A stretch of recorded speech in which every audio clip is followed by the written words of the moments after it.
Monsieur le ministre. La parole est à Madame Annie Genevard. Merci, Monsieur le Président. Monsieur le Premier ministre, après les professions juridiques, le monde médical, les routiers, les agriculteurs, le bâtiment et les travaux publics, les auto-écoles, et la liste est encore longue, ce sont des milliers de dirigeants de petites entreprises qui ont récemment manifesté, excédés par la politique économique du gouvernement. Les temps sont durs pour eux. 60 000 entreprises ont fermé leurs portes en 2013 et 2014.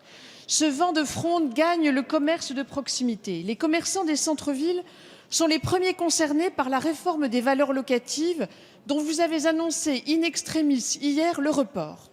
Cette réforme allait porter un coup fatal au commerce de proximité qui souffre tant. Il est plus qu'urgent de prendre la mesure de l'enjeu du maintien de l'activité au cœur de nos villes. Rien n'est plus triste que des centres-villes sans commerce.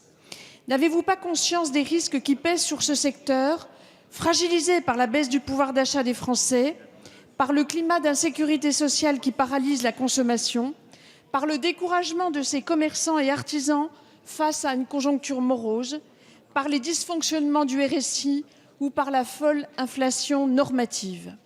Votre majorité, aveuglée par l'obsession de rompre avec les choix de ses prédécesseurs, a affaibli de façon irresponsable des politiques publiques qui avaient pourtant fait leurs preuves, comme le FISAC, au prétexte qu'il n'y avait plus d'argent. Vous avez su pourtant en trouver pour d'autres domaines. La situation du commerce et de l'artisanat dans notre pays est révélatrice de vos choix politiques. Monsieur le Premier ministre, quel est votre plan d'action pour sauver le commerce de proximité, qui est le vrai visage de nos villes? Merci. La parole est à Madame Carole Delga, secrétaire d'État chargée du commerce, de l'artisanat, de la consommation. Merci, Monsieur le Président, Mesdames et Messieurs les députés. Madame la députée, vous avez souhaité attirer notre attention sur le commerce de proximité qui, en effet, demande le soutien plein et entier du gouvernement. Le commerce de proximité bénéficie d'actions majeures pour permettre en effet d'avoir de la création de valeur économique, mais aussi de la création de valeur sociale et aussi d'avoir une implantation territoriale. J'en veux pour preuve le FISAC, qui va bientôt bénéficier dans la prochaine semaine d'un nouvel appel à projet qui va permettre d'avoir donc de nouveau des projets qui seront subventionnés à hauteur de 17 millions d'euros. Il n'y a pas de baisse sur le budget 2015 par rapport aux précédentes années depuis les 10 dernières années.